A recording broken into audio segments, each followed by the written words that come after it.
The Alpha Sessions with Alan Joyce. So this is the Alpha Sessions, and today I'm very pleased to be joined in the studio by Clara Pople. Welcome along. Hello. Thanks for coming down. Thank you. Some amazing music that we're going to treat you to during the course of this session. I can't wait to share it with you. But let's talk a little bit about your story firstly, because you're actually from Cumbria, aren't you? Yeah. When did you make the move to London? So my dad has always been in London. He's a classical musician, so he used to commute from Cumbria to London. And I officially moved down probably 3 years ago when my mum bought a boat. So I'm not, London, well versed in London, but I feel like I'm getting the hang of it. And the boat is an amazing story in itself, which we're going to come on to later on because it feeds into some of the gig stuff that you do. Yeah. I read in your bio that you're described as a soul trip hop looper with the lungs of a deep sea diver, the heart of a Barbary lion, and the voice of an English choir girl, which is an amazing description. And what I love about listening to your stuff is that it feels like it's almost its own genre in itself. Like, thank you. How would you describe it, and how did you come across that genre? Yeah, well, guess who wrote that bio first of all? My mum. Right. Thank you, Mum. Great though. Yeah, no, it's good. So genre-wise, I guess it's really hard nowadays because what an artist would love to do is make their own sound, try and be as original as possible. So combining all of my inspirations, I say trip hop because it's quite dark and synthy. And then soul, I was part of a few gospel choirs, so I use the kind of gospel harmonies that I learnt when I was in my days in the choir. And I mean, it's kind of pop a bit because it's popular. It's like falling under that category. My dad calls it pop music because he doesn't know anything. He covers everything. Yeah. He knows classical and he knows pop. Yeah. So, I mean, the nearest comparisons, if I was trying to compare at all, I was thinking of the likes of Massive Attack, Portishead, those sort of artists. Yeah, thank you. But even so, it's like an amazing, unique sound, and I love it. So thank you. Yeah, it's brilliant. So music then has obviously always been like a massive part of your life. Yeah. You from a very musical family, are you? Yeah, my dad actually, who was a I think he wouldn't say he was successful, but I'm pretty sure he was very successful as a classical cellist and a conductor of an orchestra. He claims that he was forced into music and that he got made to practice for like 8 hours a day when he was a child.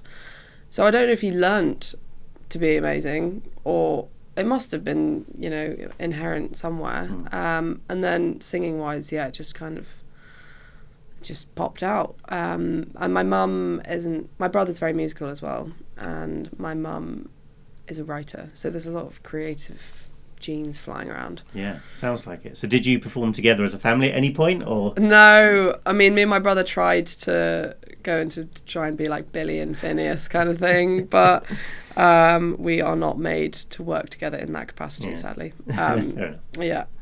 So what sort of music did you grow up listening to, would you say, most of the time?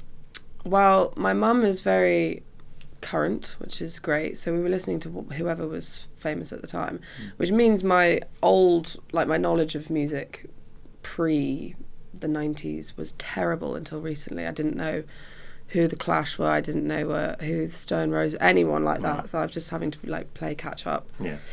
And classical music wise, I should know more. I don't listen to it very often though. No, I don't listen to it a lot other than going to classical concerts. Yeah. I feel like it's one of those genres that you have to see it live. For That's sure. just a personal thing. So at what point did you decide that you wanted to make music your thing? Well, I've always sung, and at school I used to be like the little representative for my school to go, and so they'd send me out and go and sing in places, which was great. But they'd give me like pieces of music, a band or accompanists, and so all throughout my school years I knew how to sing and perform, but I'd never really written anything, and I didn't know how to produce, and I didn't know how to play an instrument. So when I left school and went to uni, I had to learn that one has to write their own songs. I didn't even know that. I didn't even know what production was. I'd never even heard of Logic or Ableton. So I'd say probably within the past 2 or 3 years I've realised that I can do music. I've always wanted to do it, but realising when you can actually do it comes later, I think, for all creatives. But you went to the famous BIM Institute in Manchester, didn't you? The British and Irish Modern Music Institute. So did that kind of give you a lot of the tools that you now use in terms of your writing and performing? Yeah, absolutely. I mean, they told me what Logic was. Right. I was like, thanks. Yeah. I wish I'd known about that before, but great. And they helped us to like write music, how to perform better, how to work together in a band. And that is also where I discovered my loop pedal. Which is amazing in itself. And we haven't had many loop pedals in the studio over the last few years. Cool. But it is very cool. Did you make a conscious decision that you were going to do that rather than learning an instrument? Yeah, well, I spent the first year and a half at BIM panicking, so trying to find accompaniment people and trying to learn the guitar and the piano and all that kind of thing. And I was just so bad and it was so frustrating. So not by choice, but I'd say it was a blessing that it landed in my lap because it meant I could accompany myself with the only thing that I knew how to do, which is sing. So I've accidentally become a techie person. I was going to say, and it is quite technical. Would you describe yourself as a techie prior to that? Not really. Right. I can use a loop pedal and I can use, I can plug things in and I know how to fiddle around with vocal effects. Yeah. But no, I'm not that techie. I'd love to become one of those people that's got like an octopus of like loads of different legs of like their different technology bits. Like who's that person who does it? FKJ. Do you know FKJ? Yeah, I've heard. Yeah. Yeah. He's like surrounded by equipment and he just plays it all. I'd love to get to that point. And how long would you say it took you to kind of get to a stage where you felt confident looping? Because again, as you'll hear in the performances, being able to loop your voice straight away, being able to kind of add claps and effects and bits and pieces, like you've got to get to a stage where you can do it first time. There must have been times where you kind of did it hundreds of times over and you kind of thought, oh, I'm never going to get this. How long did it take you to get confident on it, would you say? The amount of gigs that I did probably last year, not 2023, 2022, where I'd have to start again halfway through, it go wrong, it was all, and there's no choice. You can't just glaze over it and carry on. You've got to start from the beginning because otherwise the whole song is just out of sync. But it took me, I did the Edinburgh Fringe Festival in August, and that was a show every night for a whole month. And that just really sharpens up your skills, to be honest. Yeah. That was really good. And then I try and do as many gigs as possible because the only way to practice is live, I think. Like, it's so different in your bedroom. You can sing really well, you're completely relaxed, you're not thinking about, there's no distractions, so you've got to get on a stage to properly practice. I think it's amazing because I mean you can tune up a guitar when you're doing it your voice. You've got to hit it. You've got to get it right first time every time. And I have to say, by the way, like for anyone watching this, there were no outtakes at all. Like you smashed it out first time. So so what you hear is the first take. So how long did it take, would you say, to sort of find your sound that you've got now? Yeah, I'd say it's been within the last year that it's come about. Maybe 2 years, but like 2022 I was not doing that much. It was kind of lockdown. We were all having a nice time or not having a nice time depending on which lockdown you're talking about. I was just being a bit slow about getting my act together. So I'd say within the last year I've properly solidified my sound. But what's confusing is that this is my live sound, so my recorded sound can do anything because all I'm making is like a very foundation base of music with my voice, and you can add 1,000 things to that. So I'm still working out what my recorded sound is at the moment. And clearly there's a lot of influence from the gospel singing that you did in terms of your voice, because you were head chorister at the age of 16, weren't you? So yeah, that was a classical choir though. Right. Yeah. Okay. But was that always a style of music that you were really interested in anyway? Gospel. Yeah. Yeah, I love gospel. Gospel is like the epitome of joy and spirit and just love in a room, even if you're religious or not. Like, it feels incredible to sing in harmony and to clap and move like that. So when I went to BIM, I joined the Manchester Harmony Gospel Choir, and then which really got me hooked on it. just the harmonies and the soul that's in gospel is just like unmatched. And then when I came to London, I joined the London African Gospel Choir. Oh, wow. Yeah, which was amazing. I was with them for 6 months. And that just, I just took all my knowledge from that and applied it to a loop pedal, because I get to create my own choir, essentially. Yeah. And well, let's hear one of the tracks now then, actually, because the first track you performed for us was a track called Brother. So tell us about that track. So I have been told that I sound like a druid when I sing. Someone's I don't know what that means, but they were like, yeah, you conjure out this kind of pagan spirit. So I was like, right, I'm going to write a song so that's what that melody is sort of meant to be emanating. And it is, I have a brother. It's not actually about him. It's about when you're in a dream and you are wanting someone to stay as near by you as possible, and they're slipping away behind glass. And you know when you're in a dream and you can't tell what's real or reality anymore.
The Alpha Sessions with Alan Joyce. I'm going to get you to talk us through the technology side of it a little bit. So talk us through the stuff that you bought for today. If anyone's watching this for the first time thinking, oh, what does that do? What does that? Talk us through your setup. So it's called a Boss RC505 MK2. That's catchy. So technical, I know. Yeah. And it has 5 tracks on it, and I loop and layer into different tracks. So I'd record the and then I record that in 3-part harmony onto one track, and then I record the breathy thing. I thought that was a bit druidy. And then a bit of rhythm, and then the chorus is recorded, which is, I don't know, 3 or 4 harmonies recorded onto one track. So basically, when you go into performances, you have half the track pre-recorded, basically. Yeah, we don't tell people that, though. No. No, I'm joking. I'm joking. Yeah, but yeah, so you've got to make sure as you do each track that you've got the right pre-recorded bit. Yeah. I sing, the fancy way of saying how I sing in microtones, which is basically I sing flat. Right, okay. So if I sing out of tune with the pre-recorded stuff, then it can come through. It's an absolute ear. It bleeds your ears when it's wrong, when you're like a few hertz out of tune with what you've pre-recorded. Yeah. It can go wrong. Well, it was absolutely spot on today, that's for sure. So and I've been told I got perfect pitch, so it was absolutely tight. It was great. Oh, that's good. So let's talk a little bit about the EP that you released last year, called It's the Girl, which you released in November. So talk us through how that all came about. So It's the Girl was the first song that I ever released. It was the first song that I ever wrote. I'd never written a song before I went to BIM, and I was like very overwhelmed by the idea of having to write lyrics. Melody is fine because that's what I do best. I'd say that's why I love using a loop pedal. And lyrics wise, I couldn't think about. I just didn't know what to do. But anyway, eventually I came up with this song, and that was like the triggering of me and my writing journey. And so is it always melody first when you're writing? Always melody first. Okay. That's the only really way I know how to do it. But I've just started recently trying it the other way around. But anyway, so the rest of the songs on the EP, I'll Be the Winter, Last Dance and Balance, my mum helps me write my lyrics, and she's a writer, so she writes magical realism. Interesting. And she wrote the lyrics to some of the lyrics to those last 3 ones. Wow, okay. Yeah, that's why they're a bit more allegorical. Yeah.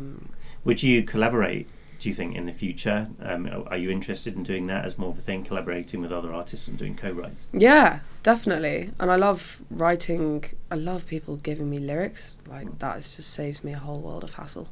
I just am not a lyricist. Have you come to enjoy it more, though, as a songwriter? I mean, are there certain sort of days where you wake up and your sort of head's full of ideas of like lyrics and stuff? And yeah, the last song that I sang, Hot Moon, that just came out one day, and I was like, great, I can write lyrics. They're a bit nonsensical, to be honest, but if you really listen and I give you the background of what the song's about, then it does make a bit of sense. So when you did the 4 tracks, so the 4 tracks on the EP, It's the Girl, I'll Be the Winter, Last Dance and Balance, which also has a music video, which we'll come back to. Yes. Did you know you were going to write those 4 for the EP, or was it just a collection of songs that you decided to group together? Collection of songs. Okay. This year I'm aiming for EP with a thread. And maybe next year I'll be able to write an album. That would be amazing. That'd be brilliant. I don't know how artists do it, where they've got a whole idea and then they split it up into like 10 chunks, I guess. Yeah. Out of the 4 tracks on the EP, which one would you say is your favourite one? Ooh. Probably It's the Girl, weirdly. It depends what month I'm on. Yeah. It depends how many times I've listened to each of them. They're all special for different reasons. Yeah. Exactly. Yeah. Balance is obviously meant the title track. Yeah. Cool. And talk us through the music video for that. How was that? Are you keen to do more music videos? Yeah, it was so fun. I did it with a Bristol film school, and I worked with a load of young creatives who were just kind of that everyone's starting out in their creative journey. So there was producers, directors, film videographer, a director and a stylist, and it was just the coolest thing to work together with people my age who are also still like, we're all still finding our feet a little bit. So we all came to the boat for a weekend and just dressed me up like a pop star and put me in different locations and got me to dance and sing, and it was the coolest thing. And this theme of performing in different locations is something that's on your socials, which I love. Yeah. So, I mean, I had a quick look through. So there's one of you performing in the snow in Scotland. You're on a sunny rock in Cornwall, a jungle somewhere, I think. Yeah. So, I mean, did that consciously come about that you wanted to choose some unusual locations, or what's the thing here? I didn't really mean to. It wasn't like I'm going to go and make loads of long videos. I just wasn't performing at the time, so I thought, and I live in Cumbria, or I was living in Cumbria at the time, so I thought I've got an opportunity to make some amazing videos, and my family, like I was saying to you before, spread about all around the country, so I just go and stay with them and set up a camera in some amazing location. The snowy one was filmed by my uncle, and that was right on top of the glen. Like, we were so far high up, you couldn't tell how high up we were, but he drove us all the way up there, and was the cameraman, locations dude, and that was the video that won me the Abbey Road competition. Brilliant. Just something we want to talk about as well. But in terms of places that that you would love to perform at, I mean, are there any places in the UK that you think, it'd be so cool to do a video there? What's on your bucket list? Probably by a lake, because I'm from the Lake District, so I need to get one by a lake. I've done a lot of mountain ones. Maybe by a river. We've got a river that we swim at. I just need to buy one of those big generators, and then I can go anywhere and film them anywhere. But I should make it a thing. So let's talk about your second track now, which is a cover version, actually. Talk us through the reason why you wanted to do this as a cover version. I love this song, and it was the first time I ever came, I've only just put two and two together now, but the first time I ever saw a loop pedal, which was in a class at BIM, it was a TC Helicon Voice Live Touch 2. Another catchy name. I'll take your word for it. Yeah.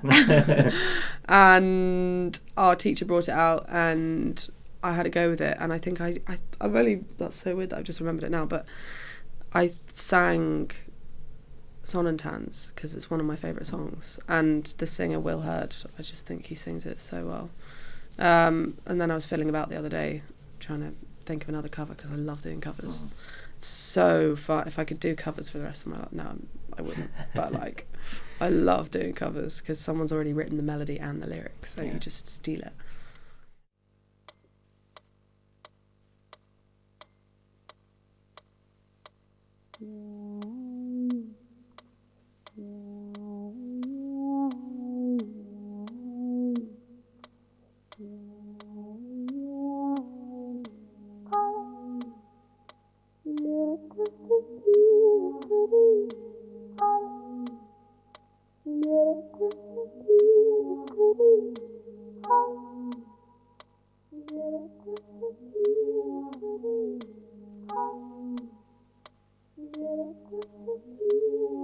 I'll walk through the valleys of the wilderness in time, only to find out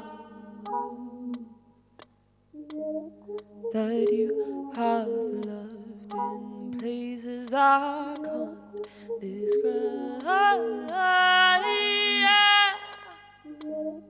I need you. If the sun rises,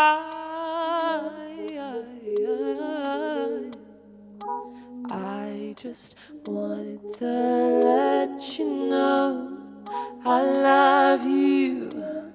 Don't ever let go. If the sun don't shine, you're not around mine, singing out loud without your love.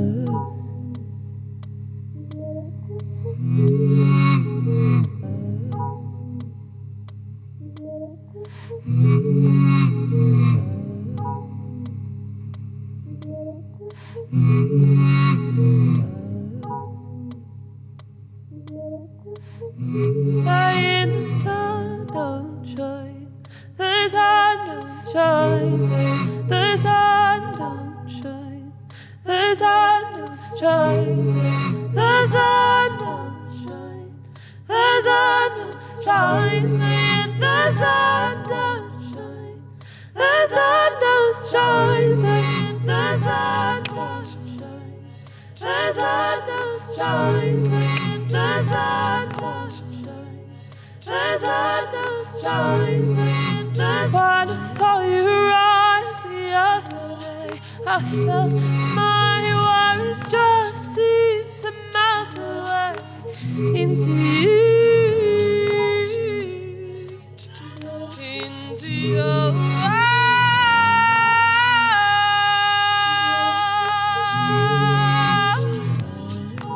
I just wanted to let you know I love you. Don't ever let go. If the sun don't shine, you're not around mine. Singing along without you.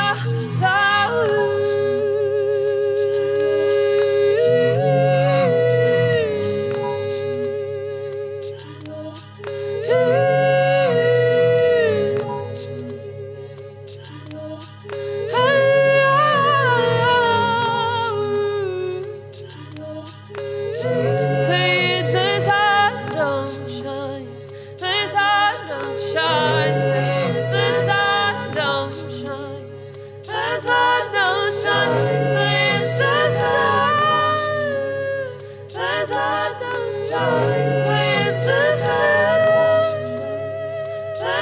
don't shine, say the sun don't shine without you. Sun don't shine without you. The sun don't shine without you. The Alpha Sessions with Alan Joyce. And talking of covers, actually, you released a cover of Halo just before Christmas Yeah. as well, didn't you? Which is definitely worth listening to. Why in particular did you want to cover that song? So during the Fringe in August, I was busking as well as doing my residency.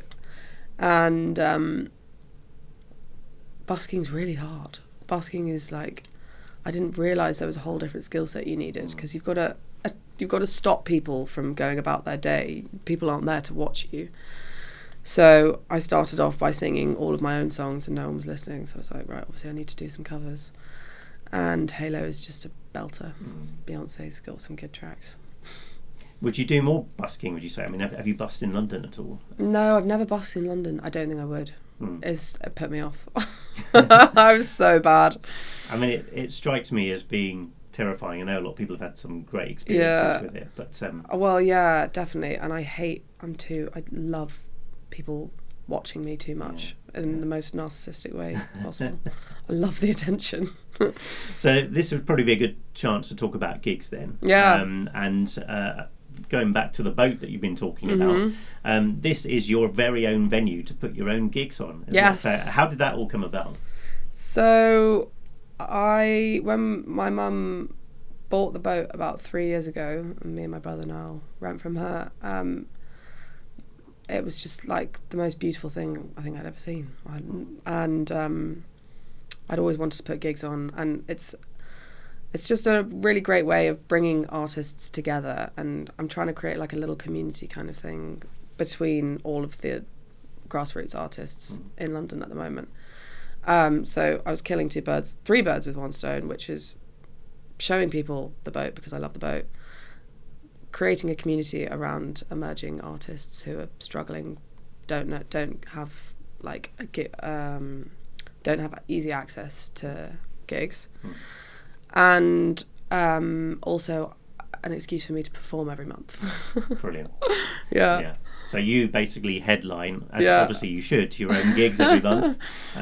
So how can people find out more? I mean, especially because a lot of artists obviously who come on the Alpha Sessions are just starting out. Yeah. If anyone's kind of listening to thinking, I'd love to be part of that. Absolutely. How would they go about getting involved? So everyone and anyone, whether they want to come watch, whether they want to come perform, whether they want to come and hold the door.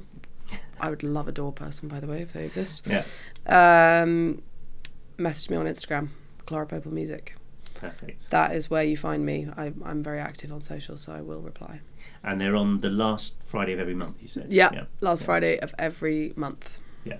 How far in advance do you book artists? Have you got the next couple planned out already? Or? I don't, but I have some people in mind. But I mean, I should start booking really far in advance.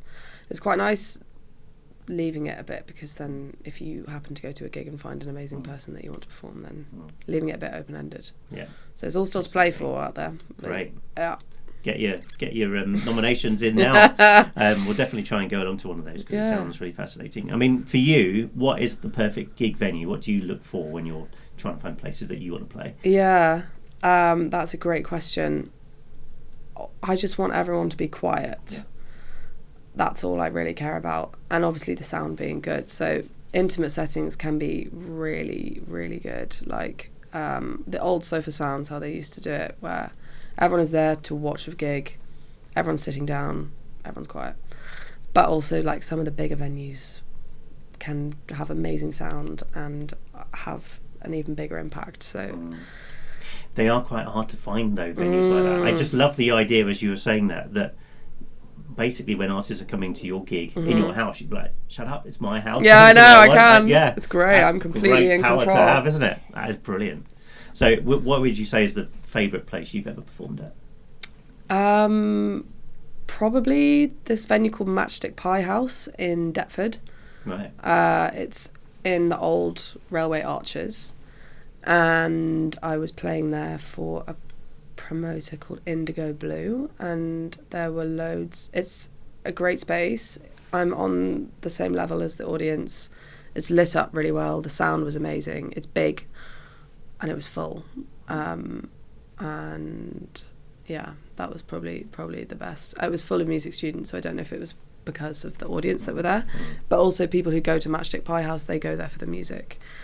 I feel like your music would come across really well in like a chapel setting as well, just because of the acoustics and stuff. Yeah, one day. Yeah, I'm gonna try and book out St Pancras Old Church one day soon. That would be amazing. Yeah, we'll be there if you do that. Nice. That's for sure.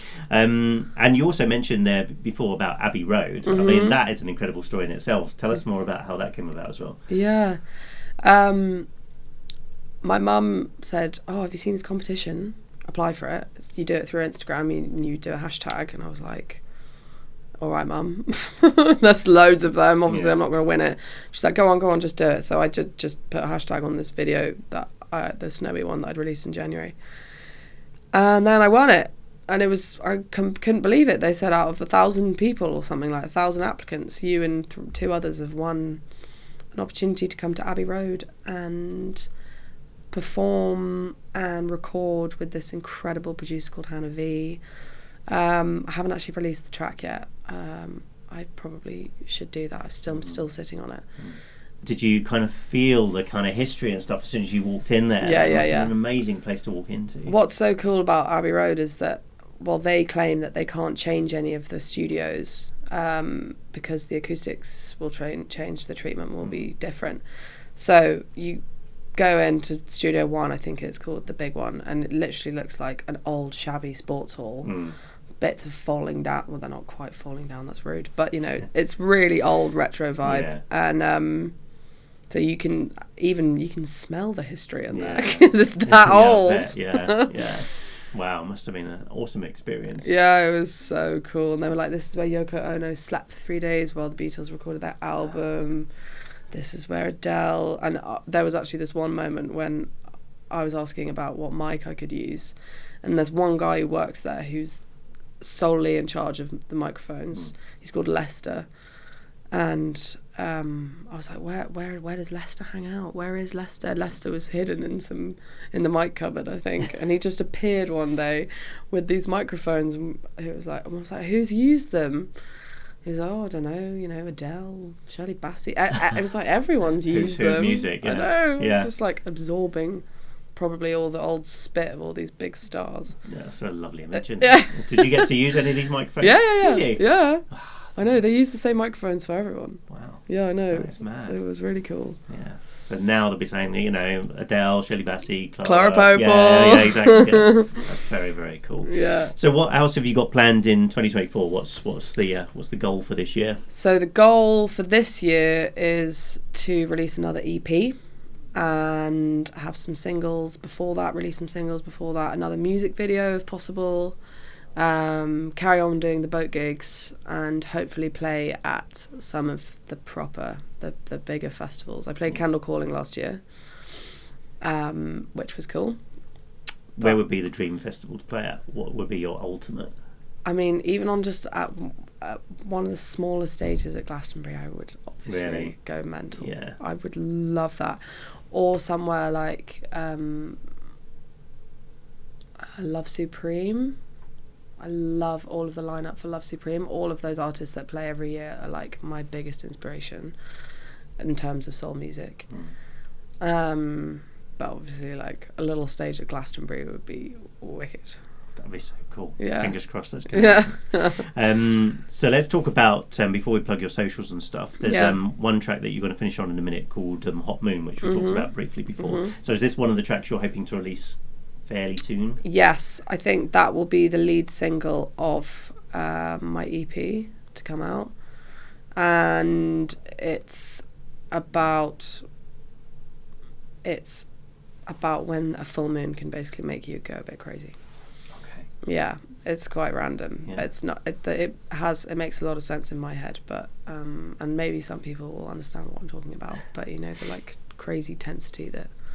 But do you love that everyone will kind of come back with something different? Yeah. I love it. Them. Exactly. Yeah. That's the whole point. Well, that's really cool. Well, we can't wait to hear more about the EP. Keep us posted as when that's coming out. So if people want to find out more about you and about the boat gigs, where can they go? Where can they find you? So still Instagram. Instagram is my best spot. Clara Pople at Clara Pople Music. You'll find me everywhere. And if you want to listen to my tracks, then head to Spotify, Clara Pople, or Apple Music. I'm everywhere. Amazing. Well, Clara, thanks so much for coming back and seeing us at Alpha Sessions, and hopefully we will have you back in the next few months. It'd be nice to see you again. That'd be great. Right, thank you. Thank you.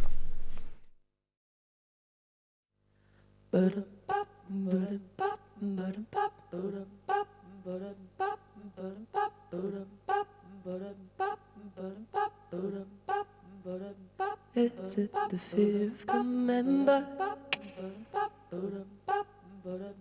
Is it the fear of being alone too long? You have lost a part of yourself. You have lost a part of me I can no longer remember.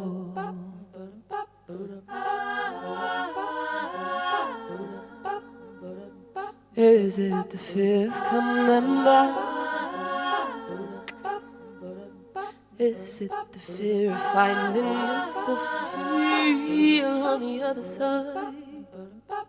I am so excited, my heart now bleeds you.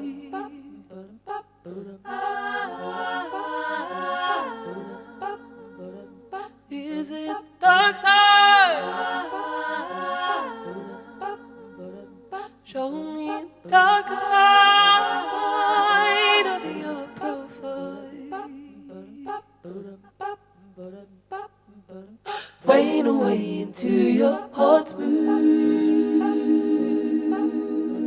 Wax it melts into the sun. Slain till my life depends on you. Am I the only one? Am I the only one?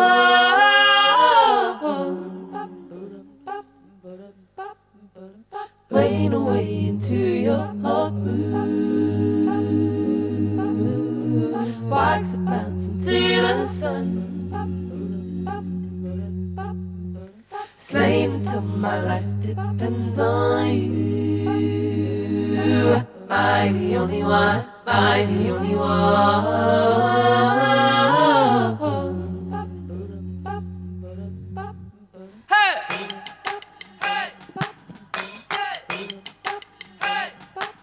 And on the left-hand side of yourself, and on the right side, show to me what's left of you. Can we talk about the road all alone? But I need it. I'm a lonely hunter too, darling. Isn't lonely out there, darling? 'Cause it's lonely down here, can we be sick?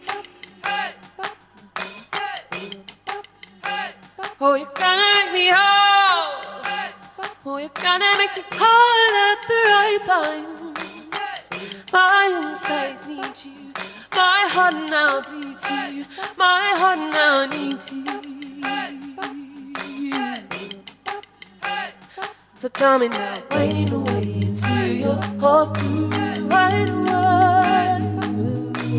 What's the answer to the sun? I'm not saying tomorrow depends on you. Am I the only one? Am I the only one?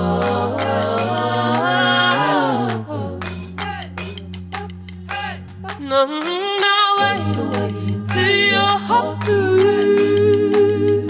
And I know what's about to the sun. And I'm not saying tomorrow depends on you. Am I the only one? Am I the only one?